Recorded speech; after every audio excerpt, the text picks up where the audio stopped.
بسم الله الرحمن الرحيم. السلام عليكم ورحمة الله وبركاته. Waalaikumsalam warahmatullahi wabarakatuh.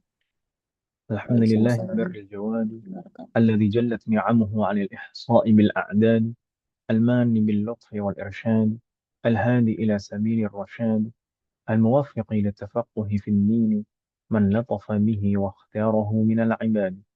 أحمده أبلغ حمد وأكمله وأزكاه وأشمله، وأشهد أن لا إله إلا الله الواحد الغفار، وأشهد أن محمدا عبده ورسوله المصطفى المختار، صلى الله وسلم عليه وزاده فضلا وشرفا لديه.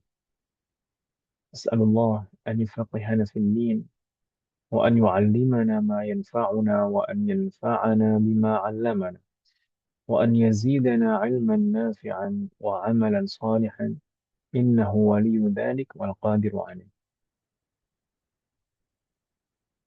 Alhamdulillah alladzi bi ni'matihi tatimmus shalihat. Segala puji bagi Allah Subhanahu wa taala yang dengan seluruh nikmat dan karunia-Nya kita bisa merasakan setiap kebaikan dan kemaslahatan. Alhamdulillah. Demikian juga di malam hari ini. Alhamdulillah. Ini adalah majelis keberapa umat sekalian?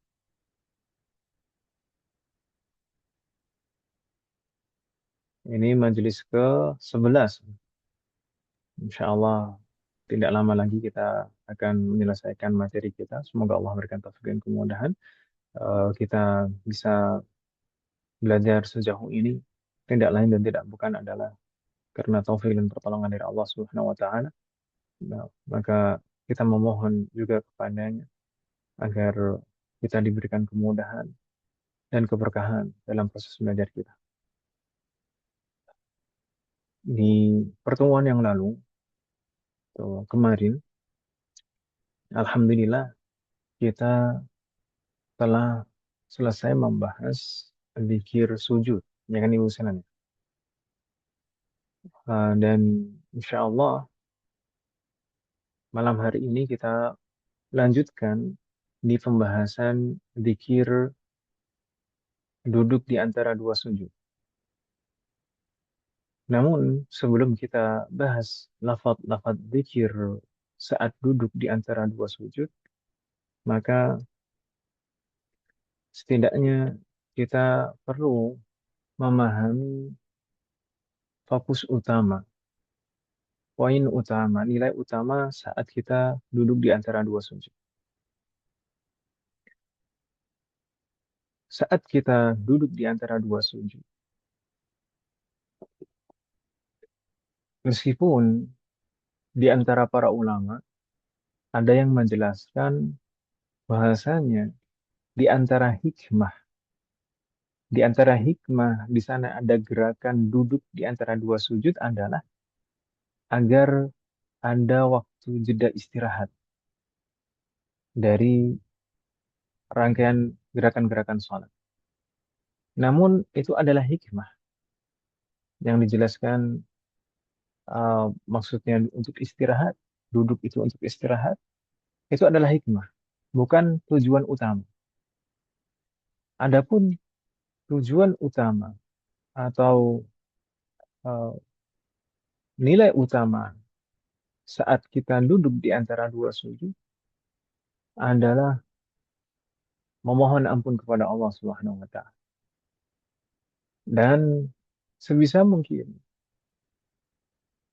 saat kita duduk di antara dua sujud, kita jangan menyepelekan. Karena meskipun gerakan duduk itu kalau di luar salat itu adalah gerakan yang normal, gerakan yang biasa, yang gerakan itu tidak hanya ada di dalam salat, berbeda dengan gerakan-gerakan yang lain. Gerakan ruku, sujud, itu hanya ada di dalam salat dan hanya boleh diperuntukkan pada Allah Subhanahu wa taala. Adapun duduk, meskipun ini bukan gerakan yang khusus di dalam salat, tapi ini gerakan yang penting dan maknanya sangat besar. Cukuplah dia diletakkan di antara dua sujud. Yang kita tahu betapa utamanya sujud itu. Kemudian diletakkan duduk ini di antara dua sujud, maka duduk di antara dua sujud ini adalah suatu rukun yang penting di dalam sholat. Dan seperti kita sebutkan tadi, nilai utama, poin utama pada saat kita duduk di antara dua sujud adalah istighfar, memohon ampun kepada Allah Subhanahu wa taala. Memohon ampun kepada Allah Subhanahu wa taala dari semua dosa-dosa kita. Kenapa? Kenapa kita harus memohon ampun kepada Allah Subhanahu wa taala dari semua dosa-dosa kita? Karena dosa adalah pangkal dari semua keburukan, semua musibah, semua kesedihan dan kegundahan. Semuanya itu disebabkan oleh dosa. Baik permasalahan-permasalahan di dunia maupun di akhirat. Baik kegundahan dan ketakutan di dunia maupun di akhirat. Semuanya adalah disebabkan oleh dosa-dosa kita.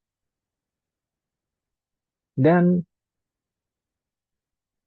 hendaknya kita selalu berusaha untuk bersegera dalam memohon ampun kepada Allah Subhanahu wa taala. Selama kita masih ada kesempatan untuk menghirup nafas di dunia, maka jangan tunda, jangan tunda untuk memohon ampun kepada Allah Subhanahu wa taala. Jangan sampai penyesalan itu nanti begitu terlambat. Lebih baik kita menghadirkan penyesalan-penyesalan itu saat ini, saat kita mampu, daripada nanti di akhirat nanti. Kita betul-betul baru menyesal. Maka bayangkan saat kita sujud. Bayangkan saat kita sujud. Afwan. Bayangkan saat kita duduk di antara dua sujud. Maksud saya. Bayangkan saat kita duduk di antara dua sujud. Kita dalam posisi peradilan di hadapan Allah Subhanahu wa taala.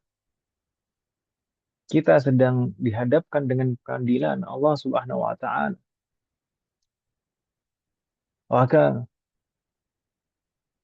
saat itulah kita betul-betul mengharapkan ampunan dari Allah Subhanahu wa taala atas semua dosa-dosa kita.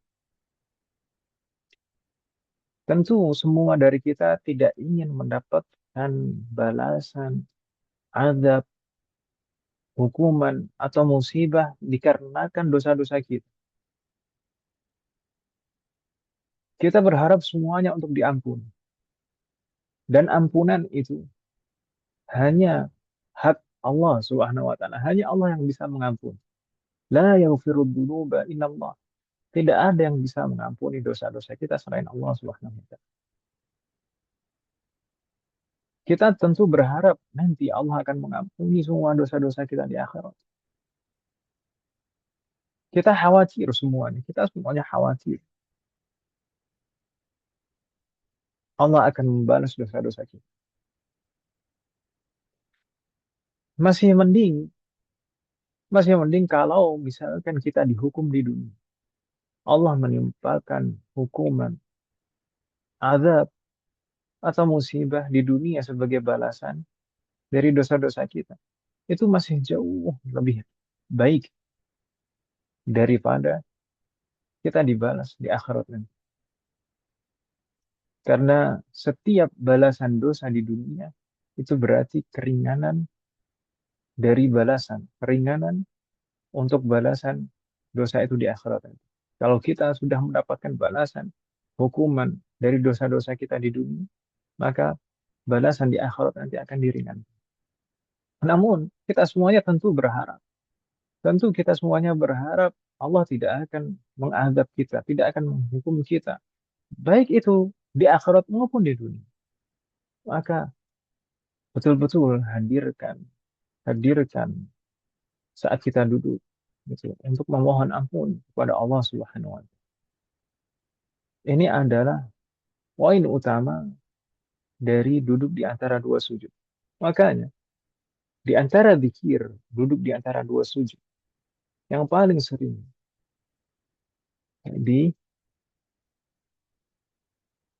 diulang-ulang oleh Rasulullah SAW adalah permohonan ampun. Kita sebutkan zikir yang pertama di sana, zikir duduk yang pertama. Rasulullah di dalam satu riwayat disebutkan Rasulullah selalu mengulang-ulang.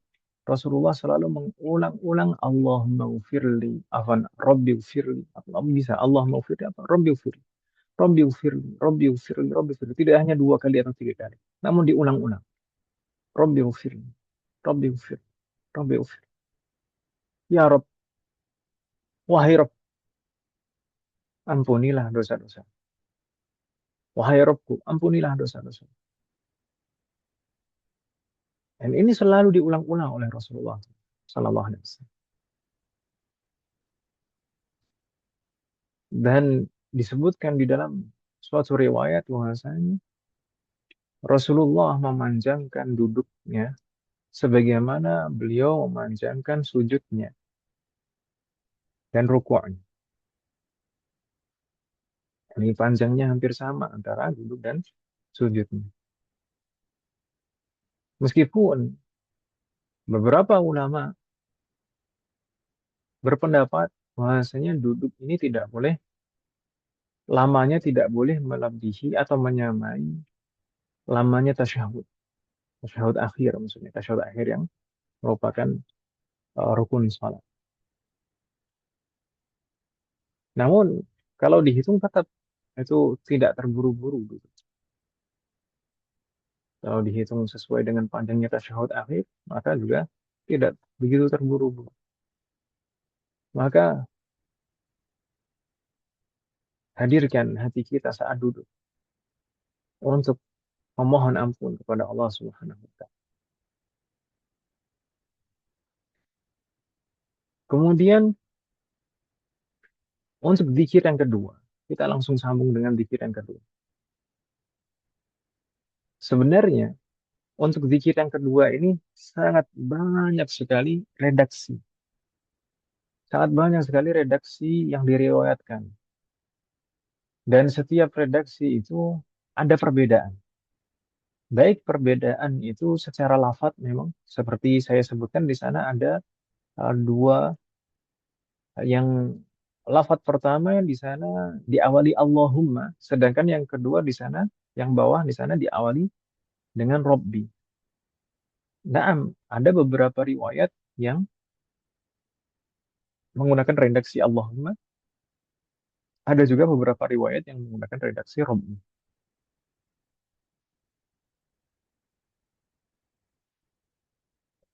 Kemudian juga dari sekian banyak riwayat, kalau saya lihat tadi sekitar hampir 50-an redaksi. Ada sekitar hampir 50-an dan eh, selalu ada perbedaan. Entah itu perbedaannya tadi atau juga perbedaannya dalam urutan. Yang tadi beda lafaz antara Allahumma dan Rabbi, ada juga perbedaan dalam urutan. Nah, makanya di sana kalau kita perhatikan di sana perbedaan antara yang pertama dan kedua di antaranya adalah urutannya. Allahumma firli warhamni wahdini di sana. Setelah warhamni wahdini, kemudian baru wajiburni wa'afini warzuqni warfa'ni. Adapun yang di bawah di sana setelah Rabbi ufirli warhamni langsung wajiburni warfa'ni warzuqni wahdini. Wahdininya disebutkan di akhir. Wa'afini. Ada juga redaksi yang penyebutannya tidak eh, lengkap. Kalau ini kalau kita hitung ini ada 7 doa. Allahumma ufirli warhamni wajiburni warfa'an, warzuqni, wahdini, wa'afin. Ada 7 yang kita mohon saat kita duduk di antara dua sujud. Namun di beberapa riwayat hadis, beberapa redaksi riwayat hadis, itu ada yang hanya menyebutkan 5, ada yang menyebutkan 6, ada yang menyebutkan 4 saja. Adapun yang jumlahnya 7, adapun yang jumlahnya 7 seperti yang saya tuliskan di sana, Ini sebenarnya adalah penggabungan dari semua redaksi yang ada. Penggabungan dari semua redaksi yang ada. Jadi 7 ini adalah yang paling lengkap. 7 ini adalah yang paling lengkap. Kemudian terkait dengan ada juga yang tidak menyebutkan wajib murni. Beberapa perawi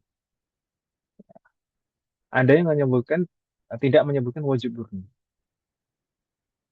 Dan mungkin bisa dikatakan yang satu-satunya yang menyebutkan secara berurutan warhamni wajib murni seperti itu adalah Ibnu Majah, Al-Imam Ibnu Majah. Seperti redaksi yang kedua, Robil Firli warhamni wajib murni. Jadi setelah warhamni wajib murni itu adalah redaksinya Ibnu Majah. Ala kulli hal, bagaimanapun juga sebenarnya zikir ini adalah zikir yang sangat agung dan sangat penting bagi kita.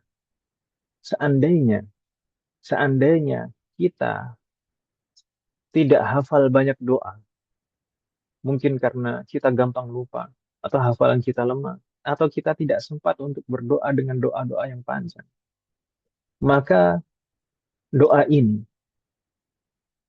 7 hal ini, sudah mewakili semua kemaslahatan kita baik di dunia dan akhirat. Makanya ketika disebutkan di suatu riwayat, suatu ketika ada seseorang yang bertanya kepada Rasulullah, apa yang harus dia minta?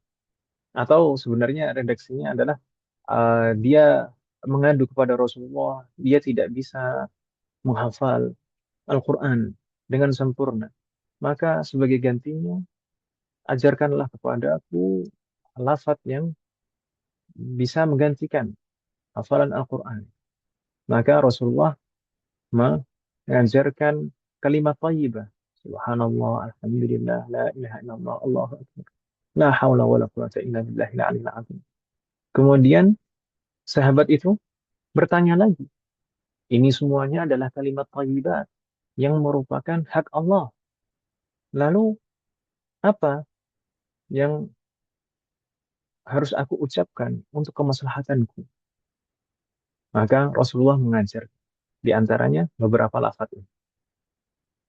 Di akhir riwayat itu, di akhir hadis itu, Rasulullah menyebutkan bahwasanya ketika kita memohon dengan permohonan-permohonan ini, faqad jama'a biyadihi al-khaira kullah. Ah, Orang yang berdoa dengan doa ini, dia telah mengumpulkan semua kebaikan. Atau di dalam riwayat yang lain disebutkan dia telah mengumpulkan semua kebaikan dunia dan akhirat. Nah, memang benar. Kalau kita lihat betul-betul dan pahami betul-betul, semua apa yang kita minta di dalam doa atau zikir ini, semua sudah mewakili semua hajat dan kebutuhan kita baik di dunia dan akhirat. Kita lihat di sana yang pertama, Rabbil firli. Yang pertama ini adalah permohonan ampun.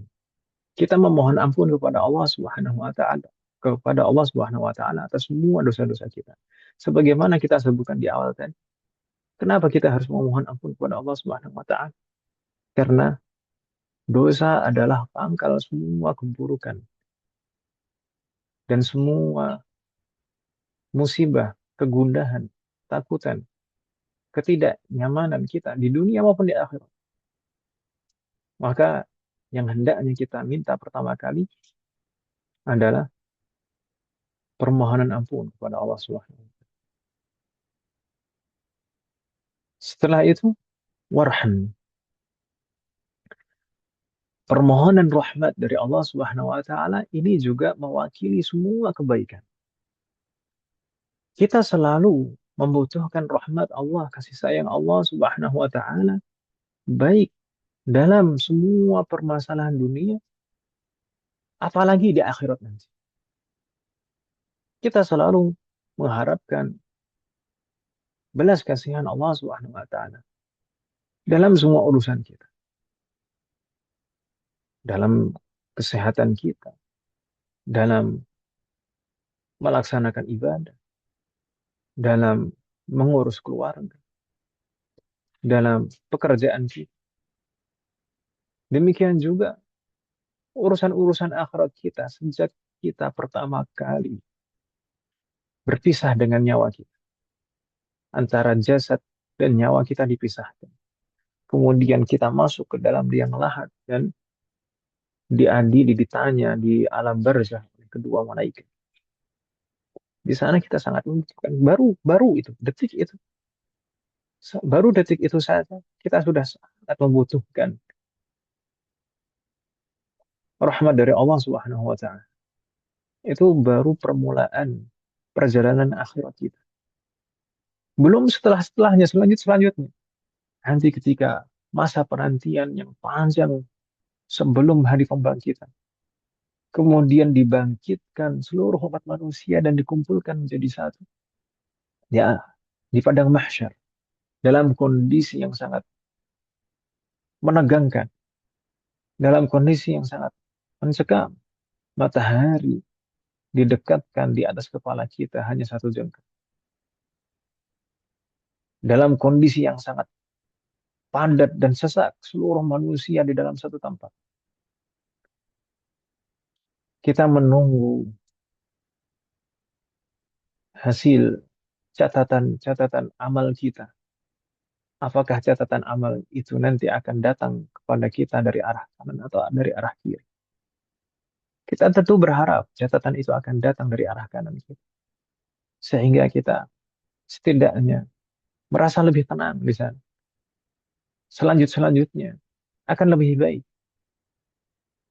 Dan kita tidak berharap catatan amal itu datang dari arah kiri kita. Sehingga itu merupakan peringatan bagi kita bahwasanya selanjutnya akan lebih berat. Kemudian kita menantikan giliran untuk ditimbang seluruh amal kita. Ditimbang seluruh catatan amal kita. Kemudian setelah itu masih ada sirat. Setelah sirat masih ada neraka dan surga. Maka kita selalu membutuhkan rahmat dari Allah Subhanahu wa taala. Dari sejak kita diciptakan sampai kita nanti di akhir. Maka rahmat ini sebagai adalah permohonan yang secara umum mencakup semua kebaikan dunia dan akhirat. Sebelum kita lanjutkan, umat sekalian, kebanyakan umat di sini saat duduk di antara dua sujud, biasanya melafatkan redaksi yang atas atau yang bawah. Yang Allah maghfirli warhamni wahdini wajiburni dan seterusnya, atau yang Rabbi ufirli warhamni wajiburni warfa'ni dan seterusnya. Yang kedua, Yang kedua, Wow, bagaimana? iya yang bawah apa? Ya, Yang kedua. yang bawah, yang paling bawah. Nah, Iya. kalau mungkin kita terbiasa, kebanyakan dari kita diajarkan dari kecil, itu biasanya yang bawah.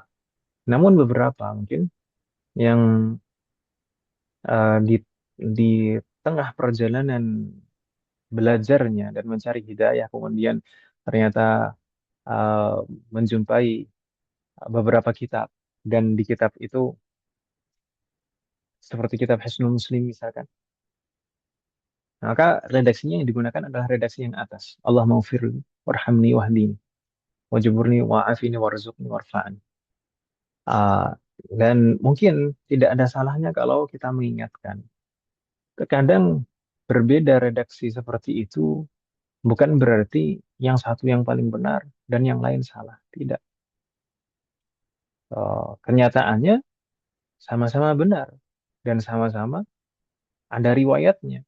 Redaksi yang di bawah itu adalah riwayat dari jalur Abdullah ibn Abbas.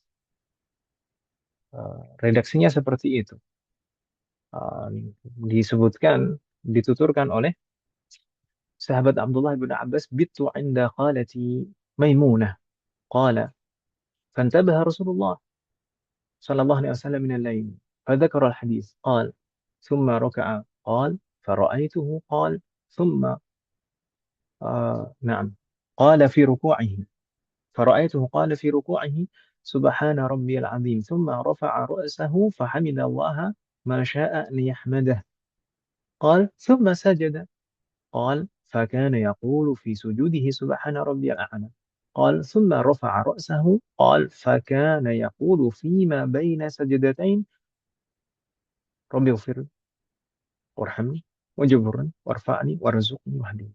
Intinya ini adalah redaksi ini adalah riwayat dari jalur sahabat Abdullah ibn Abbas. Adapun yang di atas, yaitu ada beberapa yang meriwayatkannya, di antaranya adalah Ibunda Aisyah dan yang lain. Jadi sama-sama tidak mengapa mau menggunakan redaksi yang atas atau yang bawah.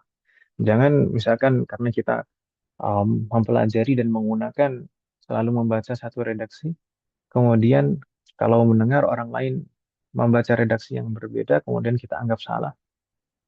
Eh, Apalagi kita bid'ah-bid'ahkan seperti itu, maka ini kurang tepat dan kurang baik.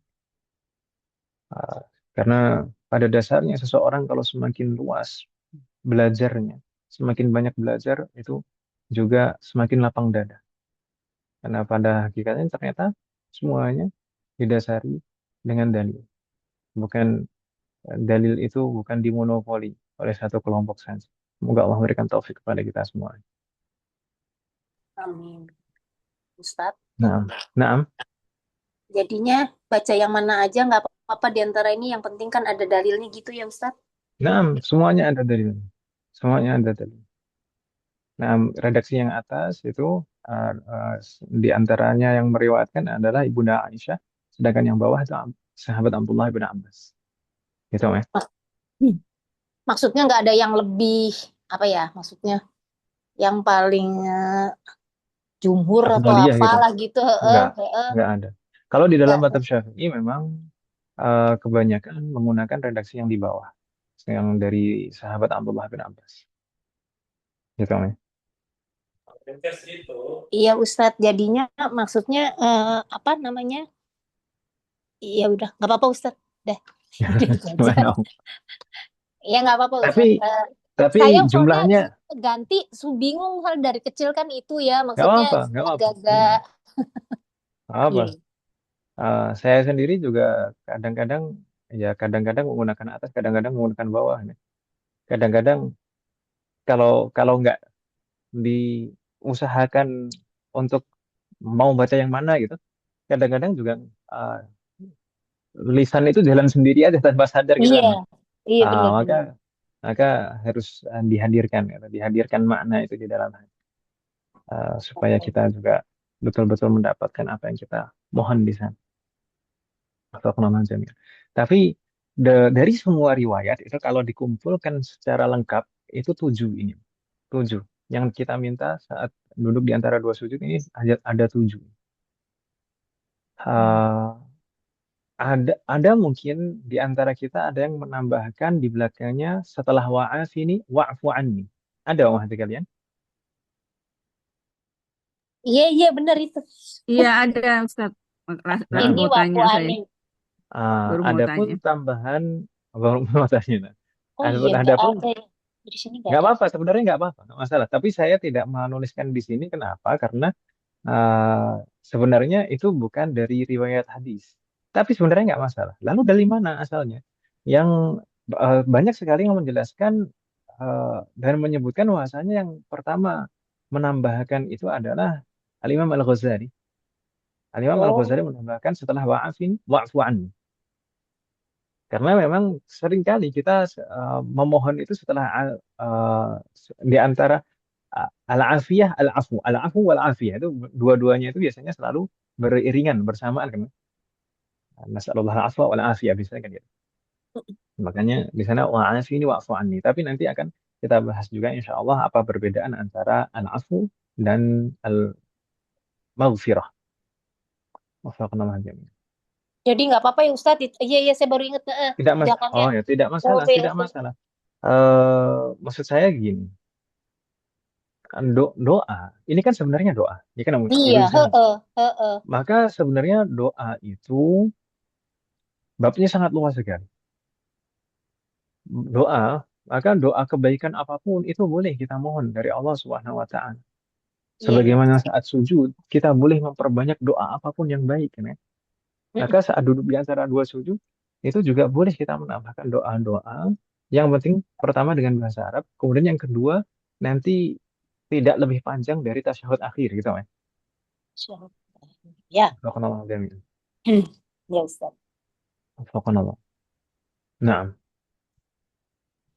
ada lagi pertanyaan mas sekalian sebelum kita lanjutkan pembahasan ini tadi. Tadi kan setelah Rabbi Firli, Warhamni, mungkin ada pertanyaan? Kalau tidak ada kita lanjutkan. Setelah itu wajib burni. Wajib burni itu maknanya apa? Dari kata jabr. Jabr itu sebenarnya artinya menambal atau menutup menutup sesuatu yang kurang. Makanya bisa kita artikan wajib burni adalah cukupkanlah semua kekurangan-kekurangan. Maka sebenarnya ini bisa dimaknai permohonan untuk kemaslahatan dunia kita, juga untuk kemaslahatan akhirat kita. Karena pada hakikatnya kita di dunia itu ada banyak kebutuhan. Ya kan Ibu Sunan ya? Banyak kebutuhan untuk terutama supaya kita bisa hidup. Itu pertama. Intinya kita harus bisa hidup. Bukan bukan kalau lebih dari itu alhamdulillah itu nikmat dari Allah. Tapi kebutuhan kita yang paling utama di dunia adalah bisa hidup di hari itu. Kemudian juga bisa beribadah kepada Allah dengan tenang. Maka kita ada kebutuhan-kebutuhan di sana. Maka kita memohon kepada Allah Subhanahu wa taala agar dicukupkan dalam kebutuhan-kebutuhan dunia kita. Bisa juga diartikan ini kaitannya dengan akhirat kita. Kenapa? Karena pada hakikatnya selama kita beribadah di dunia, dari mulai kita pertama balik dan jadi mukallaf, dibebani syariat, kita tidak pernah sama sekali bisa beribadah dengan sempurna. Pasti di dalam ibadah kita pasti ada kekurangan. Dalam masalah sholat saja yang merupakan ibadah yang paling utama. Coba siapa di sini? Siapa? Coba jujur. Siapa di sini yang di dalam sholatnya selalu khusyuk dari awal sampai akhir? Nggak pernah. Nggak khusyuk dari mulai takbiratul ihram sampai salam yang terakhir. Apakah ada? Atau mungkin saking khusyuknya tiba-tiba nggak sadar, tiba-tiba sudah salam. Itu kayaknya saya itu. Semoga Allah berikan taufik kepada kita semua. Maka kalau kita jujur, tidak ada satu ibadah pun yang pernah kita lakukan tanpa kekurangan. Tidak ada satu ibadah pun yang pernah kita lakukan betul-betul dengan sempurna, tanpa cacat. Maka kita memohon kepada Allah Subhanahu wa taala, wajibur, sempurnakanlah, tutuplah kekurangan-kekurangan dalam setiap ibadah. Ini kaitannya dengan dunia dan akhirat. Kemudian warfa'ani. Warfa'ani dari kata rafa'a, dia mengangkat. Irfa'ani, angkatlah. Angkatlah diriku. Maksudnya apa? Angkatlah kedudukanku dan derajat. Di sini juga bisa dimaknai dalam konteks dunia maupun akhirat. Tentu kita semuanya di dunia berharap dihormati oleh orang lain. Namun, sebagai orang yang beriman, bukan itu tujuan utama kita. Tujuan utama kita adalah Allah mengangkat derajat kita dan kedudukan kita di surga. Kita berharap kedudukan surga yang tertinggi, yang paling dekat dengan Allah Subhanahu wa taala. Fil firdausil a'la. Di firdaus yang paling tinggi. Warfa'ni. Angkatlah derajat. Di dunia, apalagi di akhirat. Warzuqni. Dan berikanlah rizki kepada. Warzuqni. Dan berikanlah rizki kepada. Kita hidup di dunia tidak luput dari semua kebutuhan-kebutuhan dunia. Maka kita memohon kepada Allah Subhanahu wa taala untuk mencukupkan semua kebutuhan-kebutuhan kita di dunia. Warzuqni. Namun jangan pernah sekali-kali kita memahami makna rizki itu dengan sempit. Sehingga sempit juga apa yang Allah berikan kepada kita. Kalau kita memohon kepada Allah warzuqni, dan yang kita bayangkan dan fahami dari rizki itu hanya sebatas uang, maka ya hanya sebatas itu yang Allah berikan kepada kita. Kalau kita memahami rizki itu hanya sebatas pekerjaan atau makanan, ya hanya itu yang Allah berikan kepada kita. Namun memahami bahwasanya rizki itu adalah mencakup semua kebutuhan kita. Tidak hanya makanan, tidak hanya pakaian, rumah, uang, tempat tinggal, kendaraan, keluarga, namun juga hal-hal yang tidak nampak seperti kesehatan kita. Kesehatan itu juga merupakan rezeki. Kemudian ilmu, ilmu itu juga rezeki dari Allah Subhanahu wa taala yang hanya diberikan kepada orang-orang terpilih saja. Sebagaimana Rasulullah menjelaskan, "Man yuridillahu bihi khairan yufaqihu fid." Jika Allah menghendaki kebaikan pada diri seseorang, maka Allah akan menjadikannya paham dalam perkara-perkara agama. Maka ilmu itu adalah rizki. Kemudian kesempatan dan kemampuan untuk beribadah itu juga rezeki. Kesempatan, kemampuan, kemauan untuk beribadah itu juga rezeki. Maka di sana ada orang-orang yang diberikan kemudahan untuk selalu istiqomah melaksanakan qiyamul lail. Namun tidak dengan orang lain. Ada juga yang selalu diberikan kemudahan dan kekuatan untuk melaksanakan puasa. Bahkan puasa Wisol, atau puasa Dawud, atau puasa Senin Kamis, puasa Ayyamul Bid. Namun, hal itu tidak diberikan kepada orang lain. Ada juga yang selalu bisa berusaha untuk menjaga salat-salat sunnah yang lain, qabliyah dan ba'diyah. Kemudian salat duha, salat tahiyatul masjid, salat sunnah ba'dal wudu, namun tidak diberikan rezeki itu kepada orang lain. Ada juga yang diberikan kesempatan untuk mengajar, berdakwah, namun tidak diberikan hal itu kepada orang lain. Ada juga yang diberikan kesempatan untuk menghafal Al-Quran, namun hal itu tidak diberikan kepada orang lain. Maka semua itu adalah bagian dari rizki. Semua itu adalah bagian dari rizki.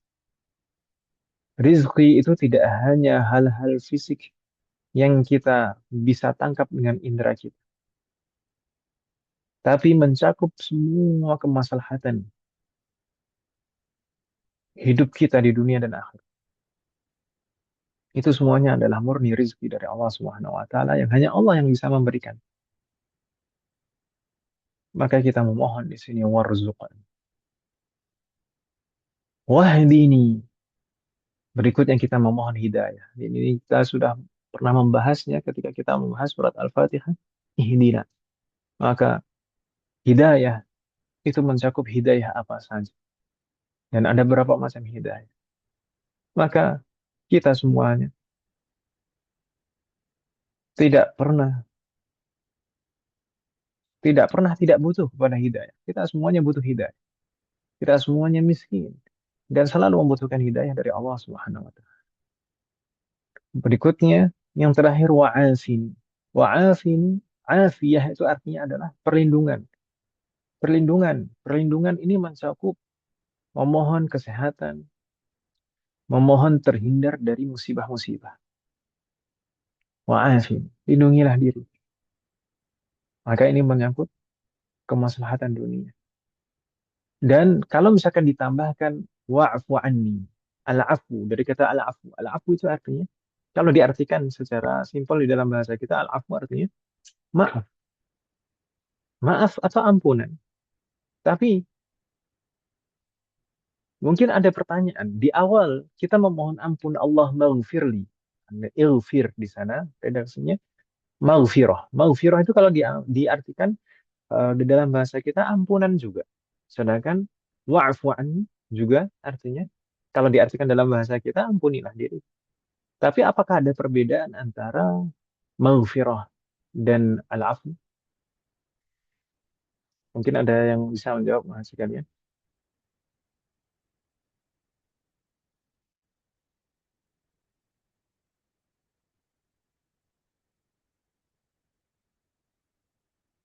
Halo? Ustaz. Nah, yassarallahu warahmatullahi. Baik.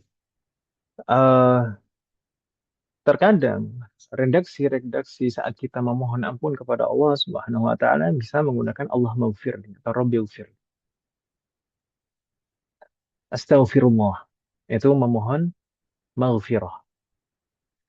Namun dalam beberapa konteks, beberapa waktu tertentu, kita justru lebih dianjurkan untuk menggunakan redaksi al-afu. Seperti ketika Lailatul Qadar, kita dianjurkan untuk memperbanyak doa apa? Allahumma innaka afuun tuhibbul afwa fa'fu anni. Itu afun. Itu menggunakan lafaz afun. Itu kalau diartikan dalam bahasa kita juga ampunan juga.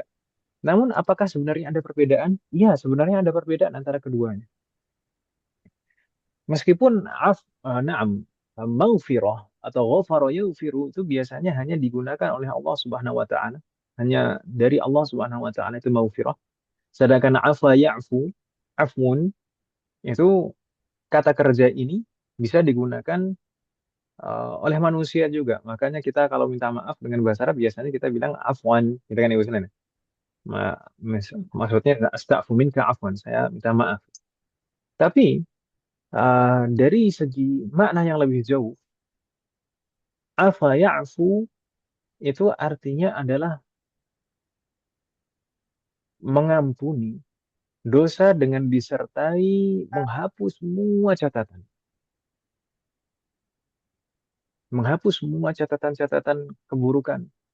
Itu afa ya'fu.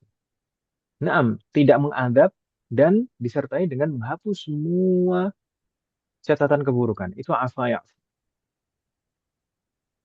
Sedangkan ghafara yaghfiru, maghfirah atau ghufran itu adalah jaminan Allah untuk tidak mengadab kita.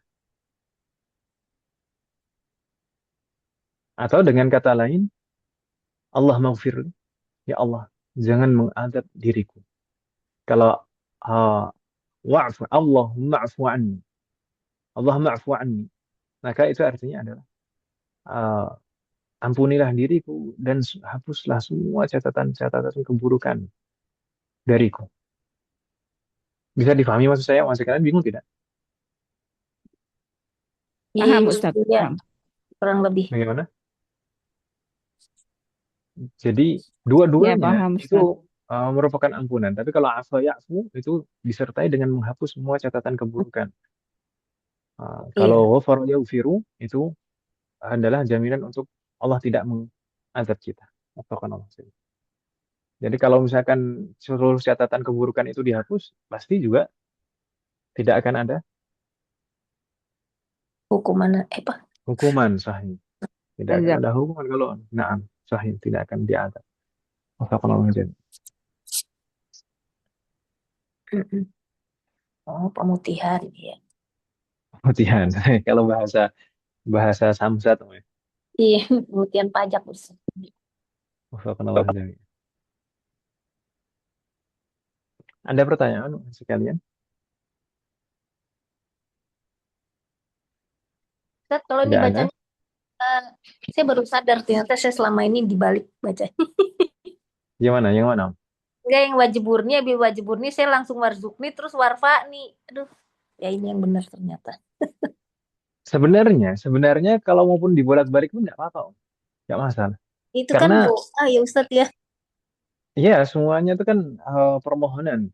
Dan Heeh, kalau kalau urutannya dibolak-balik juga tidak mengapa, karena sebagaimana saya sebutkan tadi, ini nggak berarti redaksinya ya. itu banyak sekali, sekitar 50-an. Saya tadi betul-betul mengecek itu sekitar 50-an dan itu masing-masing itu ada perbedaan, baik perbedaan itu dengan dari urutannya atau dari eh, kelengkapannya, dari lafadznya gitu ya. Mm-mm. Jadi tidak mengapa. Tapi intinya 7 lah. Coba dihitung selama ini 7 nggak? Nah, Kapan? 8 sama Pak Fuani tadi, Om, ya. Nggak Iya, apa-apa. heeh. Dari Nah, kecil nggak dulu masalah. itu soalnya. Tidak mengapa, nggak masalah insya Allah. Iya Ustaz. Jadi yang penting jumlahnya itu, dan kalau misalkan urutannya tidak sama maka tidak masalah. Namun sebisa mungkin saat kita melafadzkannya, pahami, pahami maknanya dan hadirkan makna itu di dalam hati kita. Gitu, Oh Om. iya, iya Ustaz. Ada lagi pertanyaan, Om?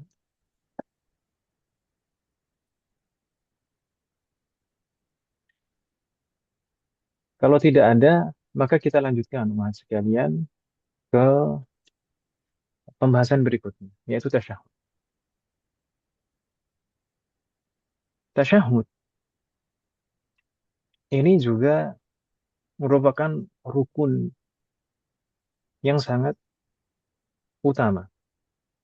Jadi sebenarnya saat kita tasyahud itu akan terkumpul beberapa rukun, akan terkumpul beberapa rukun. Di sana ada rukun fi'li, rukun fi'linya berupa duduk untuk tasyahud akhir. Kemudian juga ada rukun qauli, membaca tasyahud ini. Kemudian nanti juga ada rukun berikutnya, yaitu membaca sholawat kepada Nabi. Kemudian nanti ditutup dengan rukun yang terakhir, yaitu salam. Jadi di sana bersamaan atau berturut-turut di sana terkumpul beberapa rukun menjadi satu. Dan tasyahud ini sebenarnya adalah sebutan atau penamaan yang diambil dari sebagian dari lafadz dzikir pada saat kita tasyahud, yaitu dari dua kalimat syahadat, dari dua kalimat syahadat. Karena sebenarnya kalau kita lihat tasyahud itu bukan diawali dengan kalimat tasyahud, tapi diawali dengan kalimat tahiyat, ya kan Ibu sekalian? Iya. Nah, sedangkan nama tasyahud itu sebenarnya diambil dari syahadat yang di akhir lafaz tasyahud. Taqamallah dan. Lalu terkait dengan zikir saat tasyahud, apakah di sana juga ada redaksi yang berbeda? Jawabannya iya. Di sana ada redaksi yang berbeda. Setidaknya ada dua. Setidaknya ada dua, nggak banyak-banyak. Setidaknya ada dua redaksi yang berbeda di sana. Tidak tahu kalau di sini Umhat kebanyakan biasanya membaca redaksi yang mana. Kalau yang pertama di sana saya tuliskan at-tahiyyatu lillah wassalawatu wattayyibat. Lalu berikutnya sama assalamualaikum ayuhan nabi warahmatullahi wabarakatuh dan seterusnya. Adapun redaksi yang kedua at-tahiyyatul mubarakatus salawatut thayyibatu lillah. Baru assalamu alayka ayyuhan nabiyyu dan seterusnya. Iya, yang ini. Tahiyat. Biasanya Umat menggunakan yang pertama atau yang kedua? Yang kedua, Ustadz. Ini dari Ada yang siapa? menggunakan yang pertama? Ini menurut siapa ini? Hmm. Kalau di Hisnul Muslim, di Hisnul Muslim itu yang disebutkan adalah redaksi yang pertama. Ini yang pertama. At-tahiyyatu lillah wa salawatu wa thayyibat. Dan saya tidak tahu apakah Syekh Albani di dalam kitab sifat sholatnya juga sepertinya juga menggunakan redaksi yang pertama. Eh, Redaksi yang pertama ini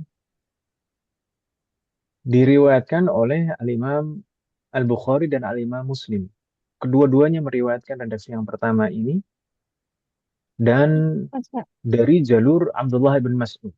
Kebanyakan redaksi ini dari jalur Abdullah bin Mas'ud. Sebagaimana saya tuliskan di sana di bagian bawah itu riwayatnya. Kunna idza sallayna ma'an Nabi sallallahu alaihi wasallam qulna assalamu 'ala Allah qabla 'ibadihi assalamu 'ala Jibril assalamu 'ala Mikail assalamu 'ala fulan wa fulan. Jadi ini sebelum para sahabat diajari lafaz tasyahud. Sebelum para sahabat diajari lafaz tasyahud, ini sahabat Ibnu Mas'ud radhiyallahu anhu bercerita, dulu ketika kami sholat bersama Nabi, saat posisi tasyahud, saat kita di akhir sholat, kita mengatakan assalamu ala Allahi qabla ibadihi. Salam kepada Allah, kesejahteraan bagi Allah sebelum untuk makhluk-makhluk. Assalamu ala Jibril, salam kepada Jibril, kesejahteraan untuk Jibril. Assalamu ala Mikail, assalamu ala fulan, fulan, seterusnya. Tapi apa yang terjadi? Falamman sarafa Nabi, ketika Nabi SAW selesai dari sholatnya, aqbala alaina biwajhihi, langsung menghadap para sahabat. Faqala, kemudian Rasulullah bersabda, innallaha wassalam. Sesungguhnya Allah lah salam itu. Maksudnya, assalam itu adalah nama dari nama-nama Allah. Maksudnya ini adalah teguran kepada para sahabat. Kalian jangan mengatakan assalamu ala Allah. Karena adalah assalam itu adalah nama Allah sendiri.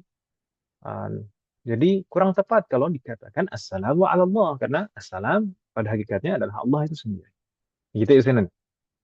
Kemudian Rasulullah melanjutkan, فَإِذَا جَلَسَ أَحَدُكُمْ فِي الصَّلَاةِ. Maka ketika kalian duduk di dalam sholat kalian, maksudnya di akhir sholat kalian, فَلْيَقُلْ, hendaknya dia mengucapkan at-tahiyyatu lillah wassalawatu wattayyibat. Assalamu alayka ayyuhan nabi wa rahmatullahi wa barakatuh. Assalamu alayna wa ala ibadillahi salihin.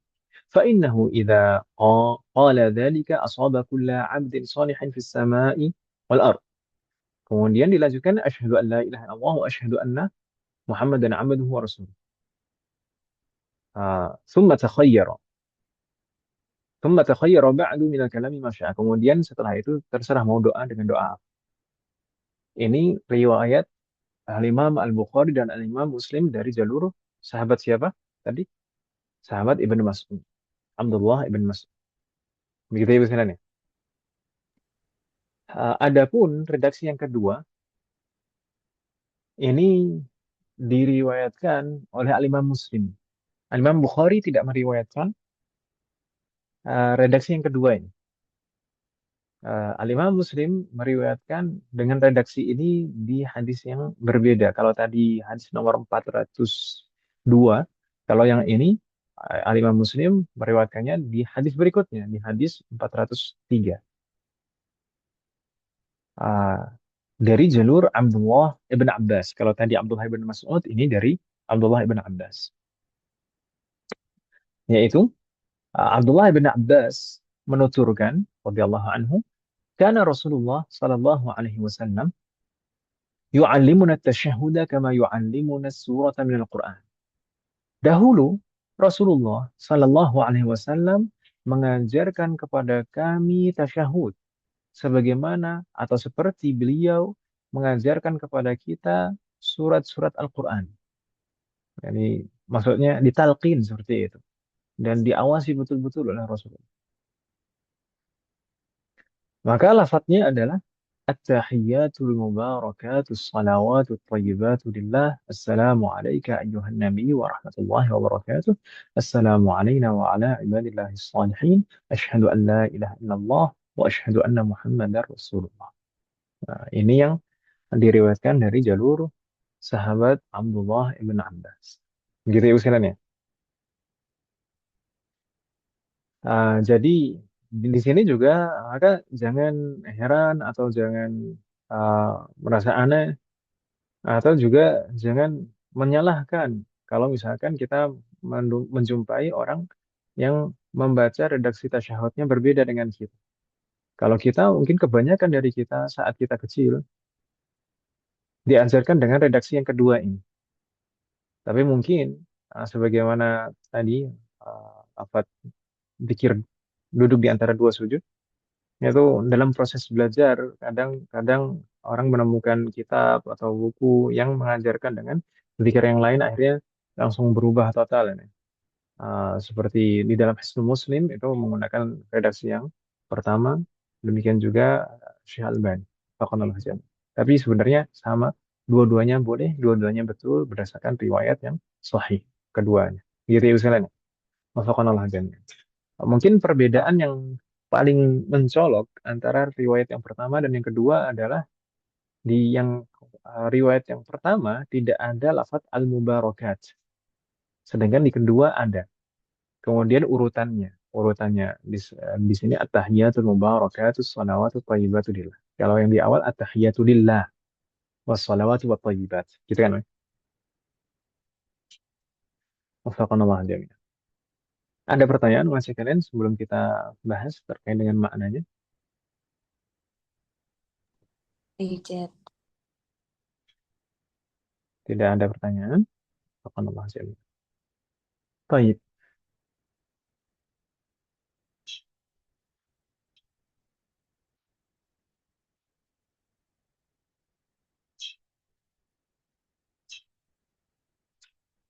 La ilaha illallah.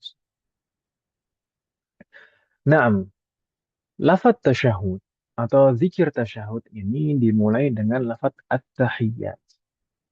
Maka apa sebenarnya makna at-tahiyyat? Seringkali at-tahiyyat itu diartikan dengan penghormatan. Nah, dalam bahasa kita sehari-hari saat ini tahiyyah itu artinya adalah penghormatan. Maka sebagaimana setiap raja, setiap penguasa di dunia ini selalu diberikan penghormatan. Maka pada hakikatnya Allah lah subhanahu wa ta'ala yang paling berhak untuk mendapatkan penghormatan.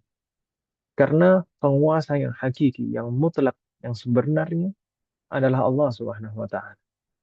Maka Allah lah yang paling berhak untuk mendapatkan penghormatan. Makanya di sana at-tahiyyat itu diawali al. Al itu merupakan al-istighraqiyah di sini yang menunjukkan cangkupan yang menyeluruh. Artinya kalau kita artikan at-tahiyyat segala bentuk penghormatan. Segala bentuk penghormatan hanya milik Allah. Ini seperti itu kalau kita artikan. Meskipun kalau kita lihat dari segi akar bahasanya, at-tahiyyah itu dari kata haya. Haya itu artinya hidup. Biasanya raja-raja, penguasa zaman dahulu, saat mereka diberikan penghormatan, itu dengan cara seperti itu. Semoga panjang umur, semoga selalu kekal, nah, kekal umurnya, kekal kekuasaannya, kan seperti itu Ibu Sirana. Makanya itu menjadi istilah penghormatan itu jadi at-tahiyyah. Maka ketika kita mengucapkan at-tahiyyatu lillah, seluruh segala bentuk penghormatan kepada Allah Subhanahu wa taala, maka pada hakikatnya kita juga uh, melakukan penghormatan semacam itu. Maksudnya apa? Kita seakan-akan seperti tanzih, seperti kata kalimat tasbih kepada Allah Subhanahu wa taala. Kita menghapus segala bentuk kekurangan di sisi Allah Subhanahu wa taala. Allah itu maha sempurna, tidak ada kekurangan sedikit pun dari Allah Subhanahu wa taala. Maka Allah lah yang maha kekal. Allah lah yang maha berkuasa, yang mana kekuasaannya tidak ada batasnya. Kuasaan yang mutlak, tidak ada batasnya. Dan di saat semua makhluk nanti akan habis dan binasa, satu-satunya yang akan kekal hanya Allah Subhanahu wa taala. Maka yang paling berhak untuk mendapatkan tahiyah itu adalah Allah Subhanahu wa taala. Berikutnya, apa no? Kedengeran suara kucing? Enggak, Ustaz. Enggak, Mas. Ini padahal di samping saya berarti ya. Alhamdulillah kalau enggak kedengeran. Ah, nah, eh, berikutnya di sana lafaz al-mubarakat. Al-mubarakat ini hanya ada di redaksi yang kedua. Di redaksi yang pertama tidak ada lafaz al-mubarakat. Al-mubarakat ini keberkahan. Maksudnya keberkahan. Keberkahan semua adalah milik Allah Subhanahu wa taala. Yang memberikan keberkahan pada segala sesuatu adalah Allah Subhanahu wa taala. Kita bisa mengusahakan apapun yang bisa kita usahakan. Namun keberkahan itu betul-betul murni karunia dari Allah Subhanahu wa taala. Misalkan kita belajar. Naam, ilmu yang kita pelajari itu bisa barokah dan bisa juga tidak berbarokah. Itu betul-betul murni taufik dari Allah Subhanahu wa taala. Ilmu yang berbarokah itu ilmu yang bagaimana? Ilmu yang bermanfaat bagi kita. Sedangkan yang tidak berbarokah adalah yang tidak bermanfaat. Nanti hanya sebatas wawasan saja. Alhamdulillah. Semoga Allah memberikan taufik kepada kita. Makanya uh, dalam belajar, dalam menuntut ilmu itu harus memperhatikan adab-adab dalam menuntut ilmu agar Allah memberikan keberkahan dalam setiap ilmu kita. Termasuk dalam segala hal kita harus memperhatikan setiap adab di sana agar Allah memberikan keberkahan dalam setiap apapun yang Allah berikan kepada kita. Kalau kaitannya dengan ilmu tadi, ilmu yang barokah adalah ilmu yang bermanfaat. Ilmu yang bermanfaat itu ilmu yang bagaimana? Ilmu yang bermanfaat adalah hanya ilmu yang diamalkan. Sedangkan ilmu yang tidak diamalkan itu bukan ilmu yang bermanfaat. Hanya sebatas wawasan saja, dikumpulkan saja. Semoga Allah selalu memberikan taufik kepada kita semuanya agar kita bisa mengamalkan setiap ilmu yang kita pelajari. Berikutnya wassalawat. Salawat. Ini sebenarnya maknanya bisa berbeda-beda tergantung konteksnya. Tapi kalau kita tujukan as-salawatu lillah, salawat kepada Allah. Maksudnya apa? Salawat di sini maksudnya adalah pengagungan. Salawat hamba kepada Allah maksudnya adalah pengagungan. Berbeda halnya dengan salawat Allah kepada Nabi. Salawat Allah kepada Nabi. Maksudnya adalah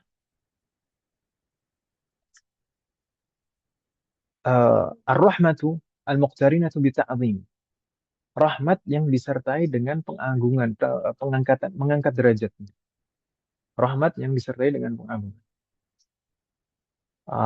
Dan salawat para malaikat. Salawat para malaikat itu juga maknanya adalah talabul maghfirah. Kalau misalkan para malaikat bersalawat kepada Nabi atau kepada kita, maksudnya adalah memohon ampunan untuk kita. Tapi kalau misalkan salawat ini dari kita, dari hamba, ditujukan kepada Allah Subhanahu wa taala, maka maksudnya adalah pengagungan, murni pengagungan. Dan Allah lah satu-satunya yang berhak untuk diagungkan. Kemudian wat-thayyibat. Wat-thayyibat. Thayyib itu artinya adalah kebaikan. Wat-thayyibatu lillah. Seluruh kebaikan hanya milik Allah Subhanahu wa taala. Sebelum kita lanjutkan ke pembahasan at-thayyibat, kalau kita perhatikan dari awal semuanya diawali at-tahiyyatu. al-mubarakat, as-salawatu at-thayyibat. Semuanya diawali al dan semuanya bentuknya jamak. Maka semua itu menunjukkan cangkupan yang menyeluruh. Maksudnya seluruh segala bentuk penghormatan, segala bentuk keberkahan, segala bentuk pengagungan, segala bentuk kebaikan. Semuanya hanya milik Allah Subhanahu wa taala. Kemudian at-thayyibat. Maka ini adalah pujian kepada Allah Subhanahu wa taala, at-thayyib. Pujian bahwasanya sifat Allah itu baik. Kemudian uh, af'alullah, semua tindakan dan keputusan Allah itu baik. Dan semua kalamullah itu baik. Sifat Allah semuanya baik. Sebagaimana dijelaskan oleh baginda Rasulullah sallallahu alaihi wasallam, "Inna Allah thayyibun la yaqbalu illa thayyib." Sesungguhnya Allah itu thayyib. Allah itu baik, baik, maha baik. La yaqbalu illa thayyiban, dan tidak akan menerima kecuali sesuatu yang baik. Maka thayyib ini adalah salah satu sifat dari sifat-sifat Allah Subhanahu. Maka kita memuji sifat Allah di sini. Dan semua tindakan dan keputusan Allah itu semuanya adalah baik. Tidak ada keburukan satupun, sedikit pun yang dinisbatkan kepada Allah Subhanahu wa taala. Semua tindakan dan semua keputusan Allah adalah baik dan yang terbaik. Meskipun terkadang dalam masalah takdir yang kita terima, terkadang kita berangan-angan sesuatu, andaikan kita mendapatkan hal itu, mungkin akan lebih baik. Namun, kita harus sadar, kalau dibukakan perkara-perkara gaib pada kita, maka pasti kita akan memilih apa yang telah dipilihkan Allah untuk kita. Mungkin kita berangan-angan, oh, kalau seperti itu mungkin akan baik. Kalau seperti ini mungkin baik. Tidak. Pada hakikatnya, yang dipilihkan Allah untuk kita itulah yang terbaik. Makanya Allah Subhanahu wa taala berfirman, "Asa an takrahu syai'an wa huwa khairun lakum." Bisa jadi kalian membenci sesuatu, padahal itu baik bagi. Wa asa an tuhibbu syai'an wa huwa syarrun lakum. Dan bisa jadi kalian menyukai sesuatu, padahal itu buruk untuk kalian. Semoga Allah selalu memberikan taufik kepada kita. Dan kalamullah itu semuanya juga baik. Dan kalamullah itu mencakup semua pujian-pujian kepada Allah Subhanahu wa taala, seperti zikir-zikir. Subhanallah, alhamdulillah, la ilaha illallah, Allahu akbar, la haula wa la quwwata illa billahil aliyyil azim. Makanya kalimat-kalimat ini disebut al-kalimat thayyib, kalimat-kalimat thayyibah. Wafaqanallahu azim. Maka segala apa yang ada pada Allah Subhanahu wa taala adalah kebaikan. Tidak ada keburukan sama sekali. Wafaqanallah. Berikutnya, kita berpindah setelah selesai dari pujian-pujian kepada Allah Subhanahu wa taala. Di sana kita menyampaikan salam. Kita menyampaikan salam. Salam di sini artinya adalah memohon kebaikan untuk yang kita beri salam. Memohon kepada Allah kesejahteraan dan kebaikan untuk yang kita beri salam. Jadi assalamu alaika ayyuhan nabiy wa rahmatullahi wa barakatuh. Dan orang yang paling berhak untuk kita beri salam yang pertama kali adalah Nabi kita. Nabi kita Muhammad SAW. Makanya di dalam dzikir tasyahud ini, salam yang pertama adalah untuk Nabi kita Muhammad SAW. Assalamu alaika ayyuhan nabi. Dan tidak hanya itu, dilanjutkan juga dengan warahmatullahi wabarakatuh. Dilengkapi. Tidak hanya salam, tapi juga rahmat Allah, kasih sayang Allah, dan barokah-barokah Allah teruntuk kepadamu, wahai Nabi kami.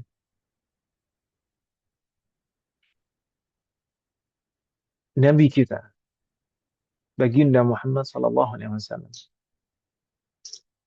adalah manusia terbaik, kekasih Allah, dan orang yang paling berjasa kepada kita. Beliaulah yang menjadi wasilah hidayah dari Allah Subhanahu wa taala, yang menyebarkan Islam kepada kita semua. Tanpa wasilah, tanpa perantara beliau, kita tidak akan mengenal Allah, kita tidak akan mengenal syariat Islam. Maka beliaulah orang yang paling berjasa kepada kita. Maka sudah selayaknya kita selalu mendahulukan beliau. Kita selalu mendahulukan beliau termasuk dalam perasaan cinta kita. Maka setelah kita cinta kepada Allah Subhanahu wa taala, yang kedua adalah cinta kepada Rasulullah sallallahu alaihi wasallam. Hal itu harus. Kalau tidak seperti itu, maka tidak sempurna iman kita. Sebagaimana sebagaimana kisah dialog antara Nabi Muhammad SAW dengan sahabat Umar bin Khattab. Ketika itu Rasulullah bersabda, "La yu'minu ahadukum hatta akuna ahabba ilaihi." Tidak beriman dengan sempurna. Tidak beriman siapapun di antara kalian sehingga aku menjadi orang yang paling ia cintai. Menjadi manusia yang paling ia cintai. Maka ketika itu sahabat Umar bin Khattab mengatakan, engkau adalah orang manusia yang paling aku cintai setelah diriku. Beliau mengatakan seperti itu. Maka diluruskan oleh Nabi Muhammad SAW. La ya Umar. Tidak, bukan seperti itu. Hatta akuna ahabba ilaihi atau hatta akuna ahabba ilaika min nafsi atau fima ma'ana. Bahkan sampai aku menjadi orang yang paling dia cintai, paling engkau cintai, bahkan dari dirimu sendiri. Tidak ada yang boleh melebihi cinta kepada Rasulullah selain cinta kepada Allah. Jadi cinta kepada Allah baru cinta kepada Rasulullah. Dan tidak ada manusia yang boleh kita cintai melebihi cinta kepada Rasulullah SAW. Bahkan kepada kedua orang tua kita, kepada pasangan kita, kepada anak-anak kita. Rasulullah adalah orang yang sangat mencintai kita. Bahkan di akhir hayat beliau, di akhir hayat beliau ketika beliau merasakan sakaratul maut, ketika malaikat sudah mulai mencabut nyawanya dan beliau merasakan betapa sakitnya dicabut nyawa beliau, di detik-detik itu beliau masih mengingat kita.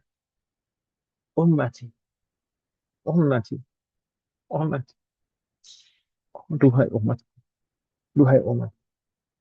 Sebegitu cintanya Rasulullah SAW kepada kita. Dan selayaknya cinta dibalas dengan cinta. Dan ketika seseorang mencintai sesuatu, pasti dia akan selalu mengutamakan yang ia cintai. Maka dalam setiap tindakan, perilaku, doa kita, maka hendaknya kita selalu mendahulukan Rasulullah dalam uh, mencontoh, dalam teladan kita. Maka hendaknya yang paling kita teladani adalah Rasulullah. Dalam mengenal sosok figur yang kita idolakan. Makanya yang pertama kali hendaknya kita kenal adalah Rasulullah. Yang kita kenalkan kepada keluarga kita dan anak-anak kita adalah Rasulullah. Baik biografi Rasulullah itu sendiri, bagaimana nasab beliau, bagaimana perjalanan hidup beliau, bagaimana siapa keluarga-keluarga beliau. Itu yang harus kita ajarkan pada anak-anak. Demikian juga di dalam doa kita. Maka perbanyak sholawat. Itu hal yang paling mudah dalam bentuk bentuk cinta kita kepada Rasulullah, yang paling mudah itu adalah dengan sholawat. Kemudian nanti diikuti dengan meneladani. Wafaqanallah jami'an. Maka di sini salam yang pertama adalah salam kepada Rasulullah. Kenapa kok harus salam? Kenapa kok harus salam? Maka salam, sebenarnya salam itu adalah perintah Allah Subhanahu wa taala sebelum perintah Nabi kita Muhammad sallallahu alaihi wasallam. Naam, Allah Subhanahu wa taala memerintahkan di dalam Al-Qur'an, "Qulil hamdulillahi wassalamu ala ibadihi alladhina istafa." Katakanlah alhamdulillah, segala puji bagi Allah. Wassalamun ala ibadihi alladhina istafa, dan salam keselamatan atau kesejahteraan kepada seluruh hamba-hamba Allah yang telah terpilih. Maka hamba Allah yang paling berhak untuk mendapatkan salam dari kita pertama kali adalah Nabi kita Muhammad SAW. Baru setelah Nabi kita, baru seluruh hamba Allah yang saleh. Naam, untuk menyebarkan salam itu juga perintah Rasulullah. Afshu as-salama bainakum. Sebarkanlah salam di antara kalian. Dan Rasulullah juga secara khusus menyebutkan keutamaan salam kepada beliau. Keutamaan salam kepada beliau.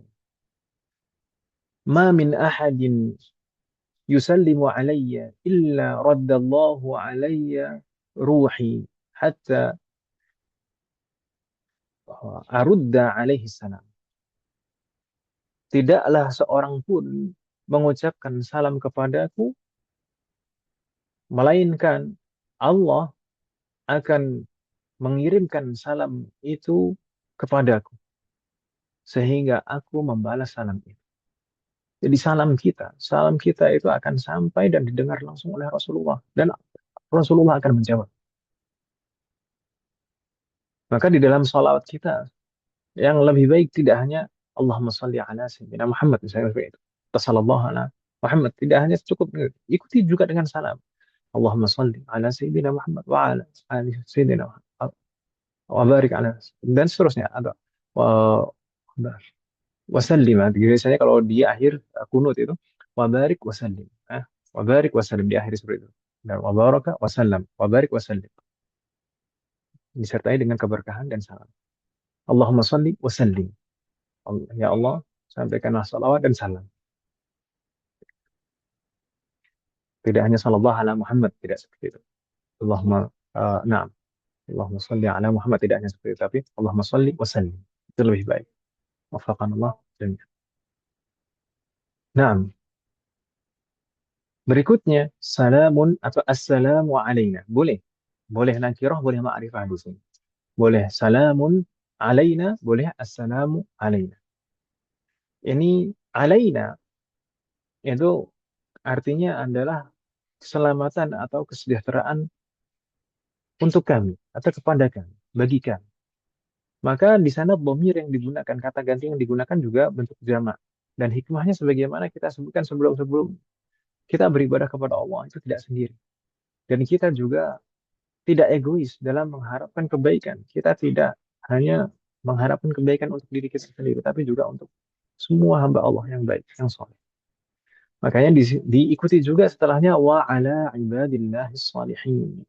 Dan salam juga atau keselamatan, kesejahteraan. Bagi siapa? Untuk siapa? Ibadillahis salihin. Semua hamba-hamba Allah yang soleh.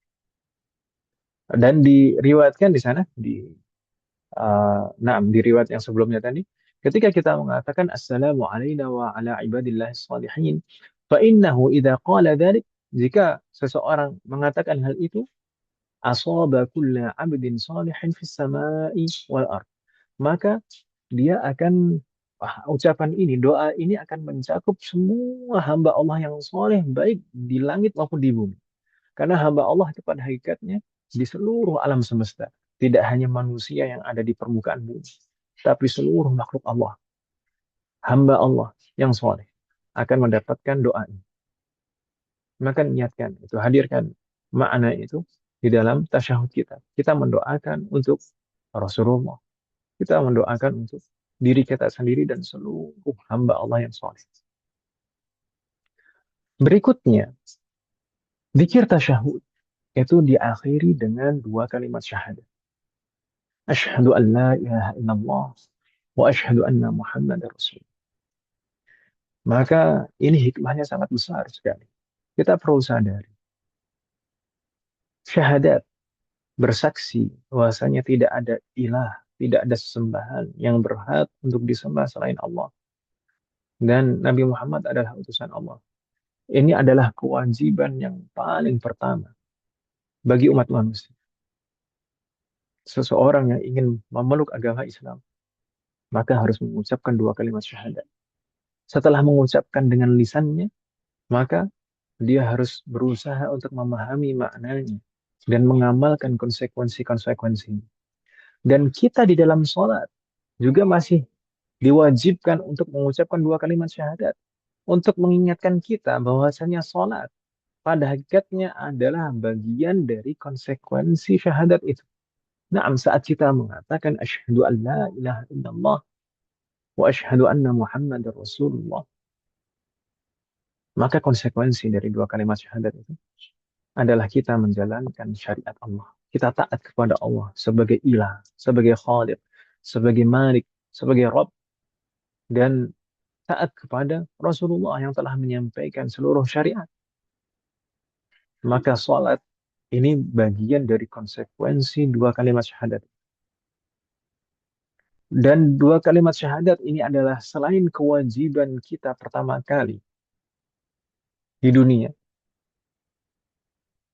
itu hendaknya juga menjadi penutup hayat kita. Sebagaimana Rasulullah menjelaskan, man kana akhiru hayatihi la ilaha illallah dakhalal jannah.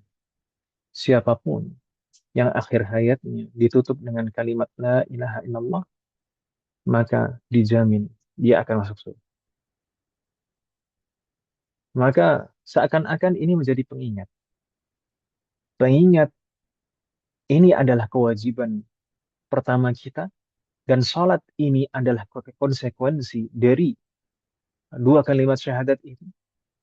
Dan syahadat ini juga digunakan sebagai penutup sholat kita, sebagaimana hendaknya kalimat tahlil sebagai penutup hidup kita. Dan dua kalimat syahadat ini juga hendaknya selalu kita hadirkan di sepanjang hidup kita, di keseharian kita.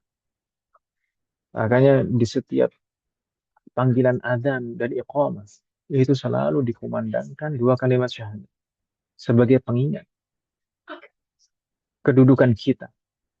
Kita di dunia itu sebagai apa? Dan apa kewajiban kita? Siapa diri kita? Demikian juga ketika selesai melaksanakan wudhu, maka kita juga disunahkan untuk mengucapkan dua kalimat syahadat. Maka sebenarnya dua kalimat syahadat ini adalah pegangan utama kita. Pegangan utama kita. Dari semenjak kita diciptakan sampai nanti kita bertemu lagi dengan Allah Subhanahu wa Ta'ala.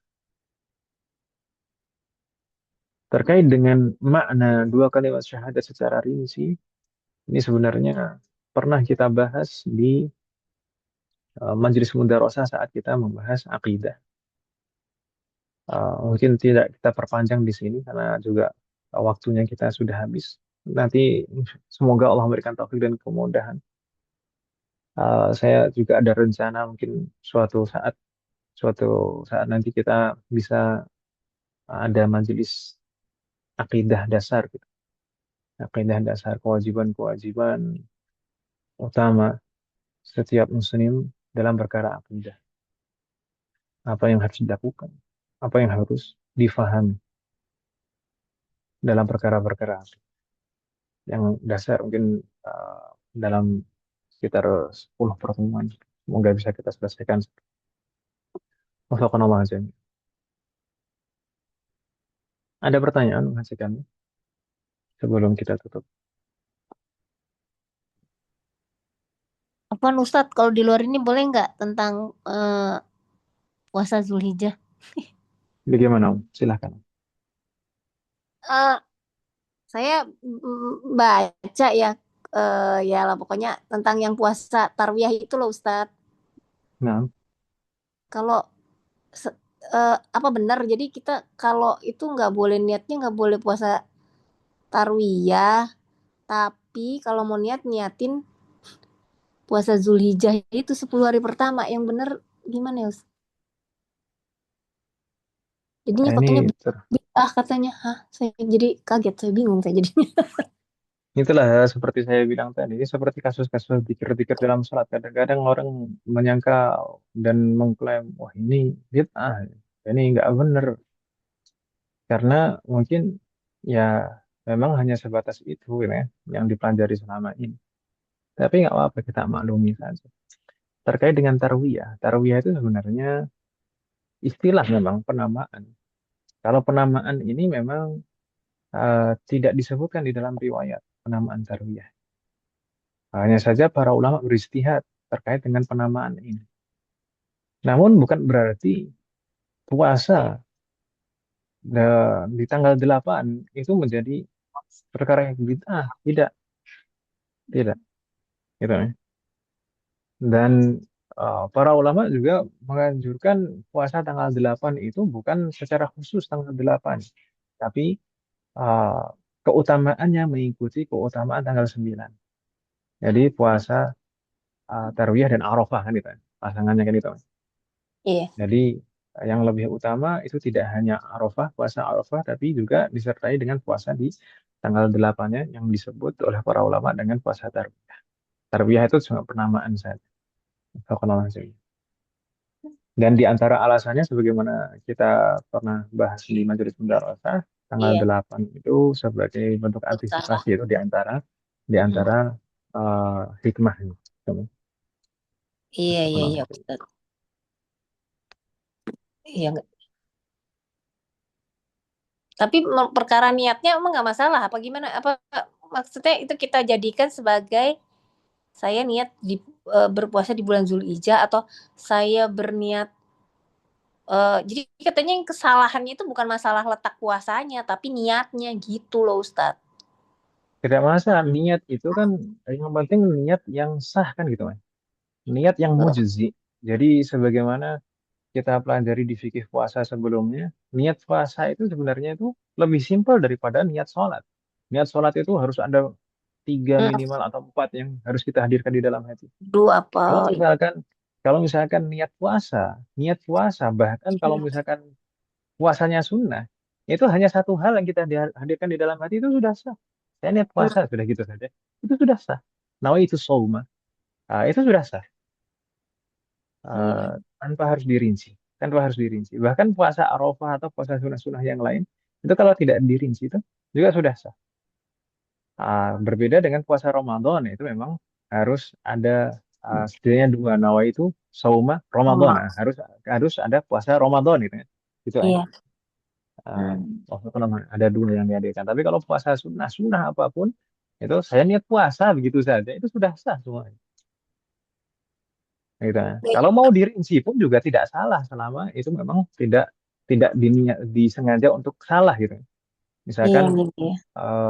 ini misalkan aslinya hari Jumat tapi niatnya puasa hari Senin ya. Nah, itu kan namanya namanya main-main dalam perkara agama. Kalau seperti itu ya itu seperti itu salah. Tapi kalau misalkan niat untuk merinci selama rincian itu tidak salah dan tidak sengaja untuk salah, maka tidak membahayakan dan tidak membatalkan niat itu sendiri. Ini harus ini sebenarnya pembahasan fikih niat tersendiri ada. Oh, Jadi niat itu apa saja yang membatalkan niat, apa saja yang tidak membatalkan niat gitu kan. Jadi merinci niat itu tidak mengapa. Merinci niat itu tidak mengapa selama rincian itu tidak salah dan tidak menyengaja salah. Bahkan merinci niat di dalam sholat misalkan. Merinci niat di dalam sholat itu juga tidak mengapa. Misalkan saya biasanya gimana orang-orang usolli salat duhur, usolli fardhu duhri. Dirinci, arba arka'atin. Itu kan rincian. Kemudian mustaqbilal qiblati. Itu rincian juga. Menghadap kiblat, mustaqbilal qiblat. Adaan, itu rincian. Ini ada, bukan qadha, adaan. Makmuman. Makmuman ini harus Nabi. Iya Makmuman harus. lillahi ta'ala. Kalau misalkan ditambah rinciannya. Ditambah rinciannya dengan imamnya adalah namanya fulan gitu. Itu tidak Eh, mengapa. oh gitu. Itu tidak mengapa. Selama selama selama tidak salah dan tidak menyengaja salah gitu. Iya iya Ustadz. Iya iya.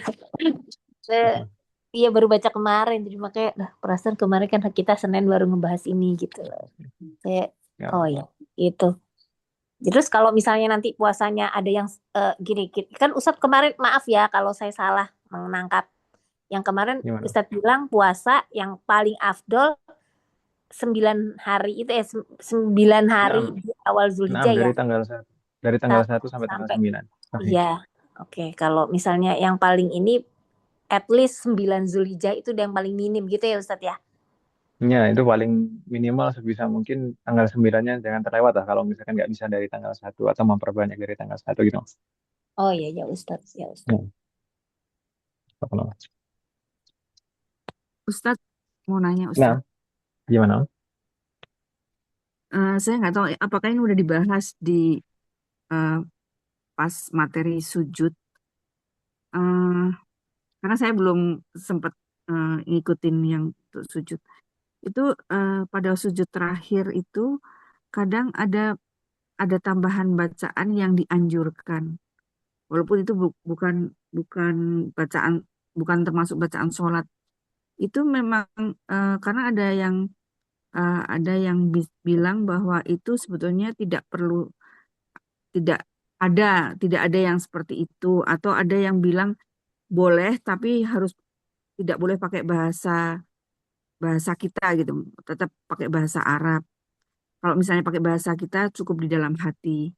Terus ada juga yang selain itu ada bacaan lagi sebelum salam itu dianjurkan untuk bacaan tertentu itu memang boleh kayak gitu atau memang tidak boleh gitu Ustaz.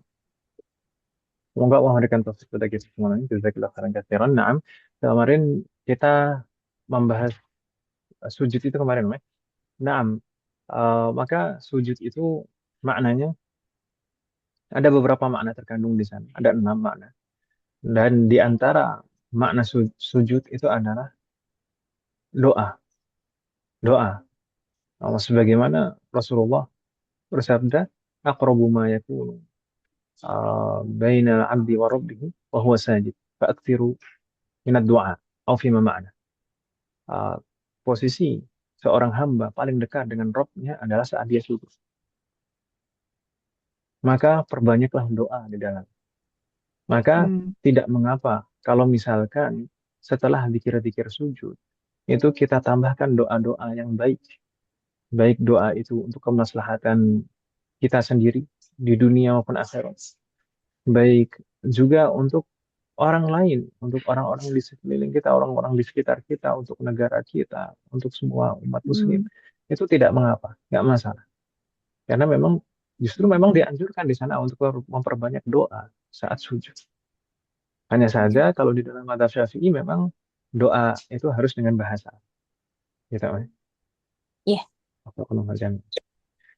Kemudian untuk doa sebelum salam, setelah tasyahud, kemudian salawat, sebelum salam, nanti juga ada doa yang memang dianjurkan. Dan memang juga ada anjuran untuk memperbanyak doa setiap di akhir sholat. Nanti insya Allah akan kita Hmm. bahas. Wafaqqana Allah. Oke. Ya, makasih Ustaz.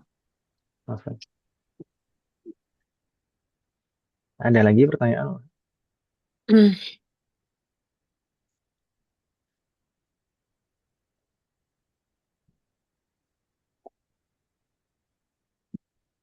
Tidak ada pertanyaan? Nah, jatuh Ustaz. Ayo, wafaqqana Allah. Kalau tidak ada pertanyaan, mungkin kita cukupkan dulu bagaimana. Nah, Ustaz. Nah, wafaqqana Allah jami'an. Semoga apa yang kita bahas dan pelajari hari ini bermanfaat dan barokah. Semoga Allah selalu memberikan taufik kepada kita semuanya agar kita bisa mengamalkan Hmm. setiap ilmu yang kita pelajari. Hmm. Semoga Allah selalu memberikan kemudahan, keberkahan, kesabaran, keistiqomahan, serta keikhlasan dalam proses belajar kita. Semoga Allah selalu memberikan taufik dan hidayah kepada kita semuanya. Demikian juga kepada orang-orang yang kita sayang. Semoga Allah selalu melindungi kita semuanya dan juga orang-orang yang kita sayang dimanapun berada. Jika di antara kita ada yang sakit, atau kerabat kita, atau keluarga kita ada yang sakit, semoga segera diberi kesembuhan oleh Allah Subhanahu wa Ta'ala. Semoga Allah menjadikan kita semuanya termasuk hambanya yang soleh dan solehah dan bertakwa kepada. Semoga Allah menjadikan keluarga kita dan anak keturunan kita termasuk hambanya yang soleh dan solehah. Dan semoga terlahir dari mereka generasi ulama. Semoga Semoga Allah selalu melindungi negara kita dan memperbaiki kondisi negara kita. Semoga Allah memberikan pemimpin yang terbaik untuk negara kita dan memperbaiki pemimpin-pemimpin kita. Semoga Allah mengampuni semua dosa-dosa kita dan menerima semua amal ibadah kita. Semoga Allah mengampuni semua dosa orang tua kita dan guru-guru kita dan menerima semua amal ibadah mereka. Semoga Allah selalu memberikan taufik kepada kita semuanya agar kita bisa senantiasa ridho, bersabar dan bersyukur atas semua ketetapan dan ketentuan Allah Subhanahu wa Ta'ala. Semoga Allah memberikan kepada kita semuanya husnul khatimah. Wassallallahu ala nabiyyina Muhammad wa ala alihi wa sahbihi ajma'in. Subhanakallahumma wa bihamdik. Asyhadu an la ilaha illa anta astaghfiruka wa atubu ilaik. Wassalamualaikum warahmatullahi wabarakatuh. Waalaikumsalam. Waalaikumsalam. Wabarakatuh. Jazakallah. Jazakallah. Waalaikumsalam.